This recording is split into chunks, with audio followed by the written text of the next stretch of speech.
Hello everyone, welcome back to my channel. आज हम लोग जून के थर्ड वीक की करंट अफेयर्स जो है कवर करेंगे। ठीक है। वीकली करंट अफेयर्स हमारी होती है जिसकी प्लेलिस्ट जो है अलग से बनी हुई है, वो आप लोग देख लीजिएगा। जो लोग न्यू स्टूडेंट्स हैं, नए आए हैं, वो देख लीजिएगा। लास्ट जितने भी वीक्स की करंट अफेयर्स डल चुकी है। बाकी मंथली करंट अफेयर्स आता ही है, आप लोगों को पता होगा। सो ठीक है, स्टार्ट करते हैं फर्स्ट क्वेश्चन के साथ। हाल ही में किस शहर ने ग्लोबल लिवेबिलिटी इंडेक्स में शीर्ष स्थान प्राप्त किया है? ऑप्शंस हैं लंदन, न्यूयॉर्क, ऑकलैंड या फिर शंघाई। ठीक है, तो करेक्ट आंसर जो है वह आपका ऑकलैंड है। Option number C is correct. Okay, तो हाल ही में ऑकलैंड यानी कि न्यूजीलैंड का ही है ये। न्यूजीलैंड ने इकोनॉमिस्ट इंटेलिजेंस यूनिट द्वारा जारी विश्व के 140 शहरों के ग्लोबल लाइवेबिलिटी इंडेक्स में शीर्ष स्थान प्राप्त किया है। इसके बाद क्रमशः ओसाका जो कि जापान का है, और एडिलेड फ्रॉम ऑस्ट्रेलिया, एंड सबसे निचले स्तर पर जो तीन हैं रहने योग्य बोल दिया गया है शहर हैं दमिश्क, लागोस, उसके बाद पोर्ट मोरेस्बी। ठीक है, नेक्स्ट क्वेश्चन है, वो किस किस कंट्री के शहर हैं वो आप लोग देख लीजिएगा, ब्रैकेट में लिखे हुए हैं। हाल ही में किस दिग्गज टेक कंपनी ने दुनिया की सबसे लंबी अंडर सी केबल का निर्माण करने की घोषणा की है? ठीक है, तो ये घोषणा की गई है गाइस। ऑप्शंस मैं नहीं पढ़ती हूँ, गूगल के द्वारा की गई है। ऑप्शन नंबर डी जो है वह करेक्ट हो जाएगा। हाल ही में दिग्गज टेक कंपनी गूगल ने दुनिया की सबसे लंबी अंडर सी केबल का निर्माण करने की घोषणा की है, जो इंटरनेट कनेक्शन क्षमता को मजबूत करने के लिए संयुक्त राज्य अमेरिका, ब्राज़ील, उरुग्वे और अर्जेंटीना को जोड़ेगी। गूगल के मुताबिक फर्मिना नामक यह केबल दुनिया की सबसे लंबी अंडर सी केबल होगी। ठीक है, नेक्स्ट है, हाल ही में किसने अमेरिका का शीर्ष पत्रकारिता पुरस्कार पुलित्जर पुरस्कार जीता है? तो ऑप्शन है गीता गोपीनाथ, मेघा राजगोपालन, विद्या भंडारी या फिर दिशा बकानी। ये जो पुरस्कार जीता है ना, ये मेघा राजगोपालन ने जीता है। Option number B is correct. भारतीय मूल की पत्रकार मेघा राजगोपालन ने चीन के सामूहिक डिटेंशन शिविरों में उनकी खोजी पत्रकारिता के लिए अमेरिका का शीर्ष पत्रकारिता पुरस्कार, जिसका नाम है पुलित्जर पुरस्कार, जीता है। नेक्स्ट है, नफ्ताली बेनेट ने हाल ही में किस देश के नए प्रधानमंत्री के रूप में शपथ ली है? तो ये शपथ ली है गाइड इज़राइल ने। ऑप्शन नंबर सी, इज़राइल के प्रधानमंत्री बने हैं वो। ऑप्शन नंबर सी करेक्ट हो जाएगा। पूर्व तकनीकी उद्यमी नफ्ताली बेनेट ने हाल ही में इज़राइल के नए प्रधानमंत्री के रूप में शपथ ली है। भारत सरकार ने वर्ष 2025 तक पेट्रोल में कितने प्रतिशत इथेनॉल सम्मिश्रण का लक्ष्य निर्धारित किया है? ये मोस्ट इंपॉर्टेंट क्वेश्चन है, जिसका आंसर है 20%। Option number C is correct. Okay, next question है आप लोगों का, सॉरी इसका एक्सप्लेनेशन जो है, भारत सरकार ने वर्ष 2025 तक पेट्रोल में 20% इथेनॉल सम्मिश्रण का लक्ष्य निर्धारित किया है। वर्तमान में भारत में पेट्रोल के साथ 8.5% इथेनॉल मिश्रित होता है। तो प्रेजेंट टाइम में क्या चल रहा है वो भी याद रहना चाहिए। हाल ही में कौन बिटकॉइन को कानूनी रूप से अपनाने वाला दुनिया का पहला देश बन गया है? तो वो जो देश बना है वह अल सल्वाडोर है। Option number A is correct. Okay, Madhya America का एक छोटा सा तटीय देश अल सल्वाडोर बिटकॉइन को कानूनी रूप से अपनाने वाला दुनिया का पहला देश बन गया है। नेक्स्ट है, निम्नलिखित में से किसने शुक्र ग्रह के लिए एक नए एनविजन मिशन की घोषणा की है? ये घोषणा की गई है गाइज यूरोपीय अंतरिक्ष एजेंसी के द्वारा। Option number B is correct. हाल ही में यूरोपीय अंतरिक्ष एजेंसी ने शुक्र ग्रह के लिए एक नए एनविजन मिशन की घोषणा की है।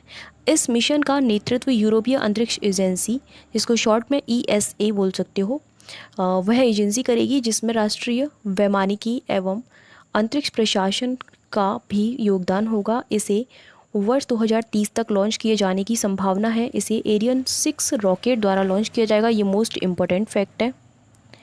इस अंतरिक्ष यान को शुक्र तक पहुंचने में लगभग 15 महीने लगेंगे और कक्षा की परिक्रमा पूरी करने में 16 महीने लग सकते हैं। ठीक है, 47वां G7 शिखर सम्मेलन का विषय क्या है? थीम पूछा गया है, जिसके ऑप्शंस हैं बैक टू बेसिक्स होगा इसका। एंड नेक्स्ट है बिल्डिंग बैक बेटर, या फिर बिल्डिंग स्ट्रॉन्ग, या फिर बैकअप फॉर बेटर। तो करेक्ट आंसर बता दीजिए क्या फटाफट से। करेक्ट आंसर है building back better. Option number B is correct. 47 जो मतलब 47वां G7 शिखर सम्मेलन का जो विषय है वह बिल्डिंग बैक बेटर है। ऑप्शन नंबर बी करेक्ट है।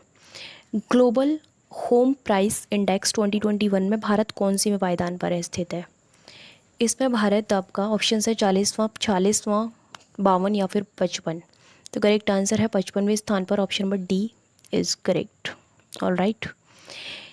ग्लोबल हाउस प्राइस इंडेक्स 2021 में भारत घरों की कीमतों में 1.6% की गिरावट के साथ सूचकांक में 12 स्थानों की गिरावट के साथ 55वें स्थान पर आ गया है, जबकि 2020 में 43वें स्थान पर था। रैंकिंग में तुर्की 32% की बढ़ोतरी के साथ शीर्ष पर बना हुआ है। इसके बाद न्यूजीलैंड का स्थान आता है। नेक्स्ट है, हाल ही में आईसीसी ने कितने खिलाड़ियों को अपने हॉल ऑफ फेम में शामिल किया है? मोस्ट इंपॉर्टेंट क्वेश्चन है। तो ऑप्शन है 5, 10, 15 या 20। 10 खिलाड़ियों को किया है। ऑप्शन नंबर बी जो है वह करेक्ट है। आईसीसी ने भारत के वीनू माकड़ सहित खेल के 10 आइकनों को अपने हॉल ऑफ फेम में शामिल किया है। 10 खिलाड़ियों की जो सूची है, दक्षिण अफ्रीका के ऑब्रे फॉल्कनर, ऑस्ट्रेलिया के मोंटी नोबल, वेस्ट इंडीज़ के sir Learie Constantine and Australia के स्टेन मैककेब, इंग्लैंड के टेड टेक्स्टर एंड भारत के वीनू माकड़ हैं, और वेस्ट इंडीज़ के डेसमंड हेन्स हैं, इंग्लैंड के बॉब विलिस हैं, जिम्बाब्वे के एंडी फ्लावर हैं और श्रीलंका के कुमार संगकारा हैं। नेक्स्ट क्वेश्चन है, believe what life and cricket taught me शीर्षक से किसकी आत्मकथा का हाल ही में विमोचन हुआ है? ये विमोचन किया है, पहले तो किसकी आत्मकथा है ये पूछा गया है प्रश्न, ठीक है। सुरेश रैना की आत्मकथा। Option number C is correct. पूर्व भारतीय बल्लेबाज सुरेश रैना ने अपनी आत्मकथा believe what life and cricket taught me का विमोचन किया है। इस पुस्तक के सह लेखक भरत सुंदरसन है। ये फैक्ट इंपॉर्टेंट है। नीति आयोग के सतत विकास लक्ष्य भारत सूचकांक 2020-21 में कौन सा राज्य शीर्ष पर है? तो जो शीर्ष पर है ना, पहले ऑप्शन बता देती हूँ, केरल, तमिलनाडु, आंध्र प्रदेश या फिर उत्तर प्रदेश। केरल है। Option number A is correct. तो नीति आयोग के सतत विकास लक्ष्य, जिनको इंग्लिश में सस्टेनेबल डेवलपमेंट गोल्स कहते हैं, SDG शॉर्ट फॉर्म में कह सकते हो आप लोग, भारत सूचकांक 2020-21 में केरल ने 75 अंक के साथ शीर्ष राज्य के रूप में अपना स्थान बरकरार रखा है, जबकि 74 अंक के साथ हिमाचल प्रदेश और तमिलनाडु दूसरे स्थान पर है। अच्छा, तमिलनाडु और हिमाचल प्रदेश दोनों सेकेंड नंबर पर हैं, ठीक है। इस साल के सूचकांक में बिहार, झारखंड और असम सबसे खराब प्रदर्शन करने वाले राज्य हैं। केंद्र शासित प्रदेशों की अगर मैं बात करती हूँ तो 79 से 79 अंकों के साथ चंडीगढ़ शीर्ष पर रहा है, और जिसके बाद 68 अंकों के साथ दिल्ली जो है वह, मतलब दिल्ली का स्थान आता है सेकेंड नंबर पर। यूटी की बात हो रही है। नेक्स्ट है, हाल ही में 8वां वैश्विक नाइट्रोजन सम्मेलन कहाँ आयोजित किया गया है? ये आयोजित किया गया है आप लोगों का जर्मनी में। Option number C is correct. 3 से 7 मई 2020 को 8वें अंतर्राष्ट्रीय नाइट्रोजन पहल सम्मेलन का आयोजन जर्मनी के बर्लिन में किया जाना निर्धारित था, किंतु महामारी के कारण इसे पिछले साल रद्द कर दिया गया था, और हाल ही में इसे जर्मनी में ही आभासी प्रारूप में आयोजित किया गया है। वर्चुअली वहाँ पर ये ऑर्गेनाइज किया गया है। ओके, नेक्स्ट है, कौन हाल ही में एक राष्ट्र एक मानक अभियान के तहत ब्यूरो ऑफ इंडियन स्टैंडर्ड्स का पहला मानक विकास संगठन संस्थान बन गया है? तो जो ऑप्शंस हैं, अनुसंधान अभिकल्प व मानक संगठन, रक्षा अनुसंधान एवं विकास संगठन, या फिर केंद्रीय सांख्यिकी संगठन, एयर इंडिया चार्ट्स लिमिटेड। ठीक है, तो करेक्ट आंसर जो है वह आप लोगों का अनुसंधान अभिकल्प व मानक संगठन, ऑप्शन नंबर ए है। भारतीय रेलवे के अनुसंधान में मुख्य भूमिका निभाने वाला अनुसंधान अभिकल्प व मानक संगठन एक राष्ट्र एक मानक अभियान के तहत ब्यूरो ऑफ इंडियन स्टैंडर्ड्स का पहला मानक विकास संस्थान बन गया है। हाल ही में किसने असम राइफल्स के 21वें महानिदेशक का पदभार ग्रहण किया है? ये पदभार ग्रहण किया है, ऑप्शंस हैं जगदीश बोरा, कृष्णमूर्ति अय्यर, अमन चौधरी या फिर प्रदीप चंद्रन नायर। तो करेक्ट आंसर प्रदीप चंद्रन नायर है। Option number D is correct. Lieutenant general Pradeep Chandran Nair ने मंगलवार को लेफ्टिनेंट जनरल सुखदीप सांगवान के स्थान पर असम राइफल्स के 21वें महानिदेशक का पदभार ग्रहण किया है। देखिए किस किस स्थान पर लिया गया है और 21वें है, ये इम्पोर्टेंट है। फेसबुक ने अपने शिकायत अधिकारी के रूप में किसको नियुक्त करने की घोषणा की है? ये ऑप्शंस हैं अंजुम वर्मा, स्फूर्ति प्रिया, कीर्ति सुप्रिया या फिर मोहिनी श्रीधर। जो करेक्ट आंसर है स्फूर्ति प्रिया है, option number B is correct. Facebook ने अपने शिकायत अधिकारी के रूप में स्फूर्ति प्रिया को नियुक्त करने की घोषणा की है। यह कदम पिछले महीने लागू होने वाले नए सूचना प्रौद्योगिकी नियम 2021 की वजह से लिया गया है। जो नियम है वह मध्यवर्ती दिशा निर्देश और डिजिटल इंडिया आचार संहिता की बात हो रही है। ठीक है, नेक्स्ट है आप लोगों का क्वेश्चन है भारत ने किस देश के साथ समन्वित गश्ती अभ्यास जिसका नाम है कॉर्पेट का 31वां संस्करण शुरू किया है? ऑप्शंस हैं मलेशिया, जापान, इंडोनेशिया या फिर थाईलैंड। तो इंडिया के अलावा जो दूसरा कंट्री है वह थाईलैंड है, option number D is correct. Bharat और थाईलैंड ने दो देशों के बीच समुद्री संबंधों को मजबूत करने और अंतर्राष्ट्रीय व्यापार के लिए हिंद महासागर को सुरक्षित रखने के उद्देश्य से संबंधित गश्ती कोऑर्डिनेटेड पेट्रोल्स या इसका शॉर्ट फॉर्म कह सकते हो आप कॉर्पेट का 31वां संस्करण शुरू किया है। संयुक्त राष्ट्र ने 2021 को किसके लिए अंतर्राष्ट्रीय वर्ष के रूप में घोषित किया है? ये घोषित किया गया है, ऑप्शंस हैं बाल श्रम उन्मूलन के लिए अंतर्राष्ट्रीय वर्ष, कोरोना उन्मूलन के लिए अंतर्राष्ट्रीय वर्ष, खाद्य सुरक्षा के लिए अंतर्राष्ट्रीय वर्ष या फिर समग्र शिक्षा के लिए अंतर्राष्ट्रीय वर्ष। तो आप लोग इसमें कंफ्यूज हो सकते हो, कोरोना उन्मूलन मत लगा के आना, क्योंकि करेक्ट आंसर है बाल श्रम उन्मूलन के लिए अंतर्राष्ट्रीय वर्ष, option number A is correct. संयुक्त राष्ट्र ने 2021 को बाल श्रम उन्मूलन के लिए अंतर्राष्ट्रीय वर्ष घोषित किया है। नेक्स्ट है हाल ही में विश्व महासागर दिवस 8 जून 2021 को जो है मनाया जाता है कि अवसर पर किसने दक्षिणी महासागर को विश्व के 5वें महासागर के रूप में मान्यता दी है? ऑप्शन है विश्व मौसम संगठन, विश्व मानचित्र संगठन, नेशनल ज्योग्राफिक पत्रिका या फिर इनमें से कोई भी नहीं। तो कोई तो है और वह है नेशनल ज्योग्राफिक पत्रिका, option number C is correct. हाल ही में विश्व महासागर दिवस के अवसर पर नेशनल ज्योग्राफिक पत्रिका ने दक्षिणी महासागर को विश्व के 5वें महासागर के रूप में मान्यता दी है। ओके, नेक्स्ट है किसने इस वर्ष के अंत तक दुनिया के पहले लकड़ी से निर्मित उपग्रह को पृथ्वी की कक्षा में स्थापित करने की योजना बनाई है? ऑप्शन है नासा, यूरोपीय अंतरिक्ष एजेंसी इसरो या फिर स्पेस एक्स। तो यह जो योजना बनाई गई है यूरोपीय अंतरिक्ष एजेंसी द्वारा बनाई गई है, option number B is correct. यूरोपीय अंतरिक्ष एजेंसी ने इस वर्ष के अंत तक दुनिया के पहले लकड़ी से निर्मित उपग्रह, जिसको आप WISA या वुडसैट को पृथ्वी की, जिसका नाम दिया गया है यहाँ पर, ठीक है, पृथ्वी की कक्षा में स्थापित करने की योजना बनाई गई है। इसे न्यूजीलैंड के माहिया प्रायद्वीप प्रक्षेपण परिसर से रॉकेट लैब इलेक्ट्रॉन नामक रॉकेट के साथ वर्ष 2021 के अंत तक अंतरिक्ष में प्रक्षेपित किया जाएगा। नेक्स्ट है किस राज्य में सिल्वर लाइन परियोजना के तहत एक semi high speed railway corridor का निर्माण किया जाएगा? ऑप्शन है केरल, महाराष्ट्र, उत्तर प्रदेश या फिर कर्नाटक। तो करेक्ट आंसर केरल है, option number A is correct. हाल ही में केरल मंत्रिमंडल ने सिल्वर लाइन परियोजना के लिए भूमि अधिग्रहण को मंजूरी दे दी है। इस परियोजना में राज्य के दक्षिणी हिस्से और राज्य की राजधानी जिसका नाम है तिरुवनंतपुरम को कासरगोड के उत्तरी हिस्से से जोड़ने के लिए राज्य में एक semi high speed railway corridor का निर्माण किया जाना शामिल है। यह लाइन तकरीबन 529.45 किलोमीटर लंबी होगी, जिसमें 11 स्टेशनों के माध्यम से राज्य के 11 जिलों को जोड़ा जाएगा। किस देश के खगोलविदों के हेलियोस्फीयर का पहला 3D मानचित्र विकसित किया है? USA द्वारा, option number B is correct. संयुक्त राज्य अमेरिका में लॉस एलामोस नेशनल लेबोरेटरी के खगोलविदों ने हेलियोस्फीयर का पहला 3D मानचित्र विकसित किया है। पृथ्वी की परिक्रमा करने वाले करने वाले नासा के उपग्रह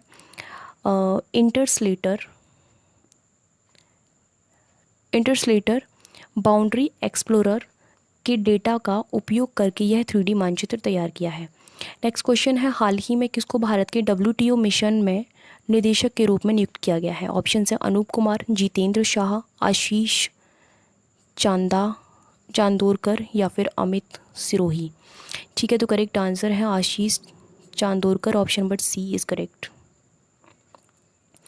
भारत सरकार ने आशीष चांदोरकर को विश्व व्यापार संगठन में भारत के स्थायी मिशन में 3 साल के लिए निदेशक नियुक्त किया है। मिशन में पहली बार किसी निजी यानी गैर सरकारी व्यक्ति को नियुक्त किया गया है। हाल ही में कौन सी राज्य सरकार एक वैदिक शिक्षा और संस्कार बोर्ड का गठन करेगी? ऑप्शन हैं उत्तर प्रदेश, राजस्थान, उत्तराखंड या फिर बिहार। तो करेक्ट आंसर है Rajasthan, option number B is correct. संस्कृत शास्त्रों और वेदों के ज्ञान को पुनर्जीवित करने के लिए राजस्थान सरकार जल्द ही एक वैदिक शिक्षा और संस्कार बोर्ड का गठन करेगी। नेक्स्ट है, हाल ही में किसने 2021 ब्रिक्स नेटवर्क विश्वविद्यालय सम्मेलन की मेजबानी की है? Option IIT Bombay, IIT Madras, IIT रोपड़ या फिर IIT कानपुर। तो करेक्ट आंसर जो है वह है आपका IIT Bombay, option number A is correct.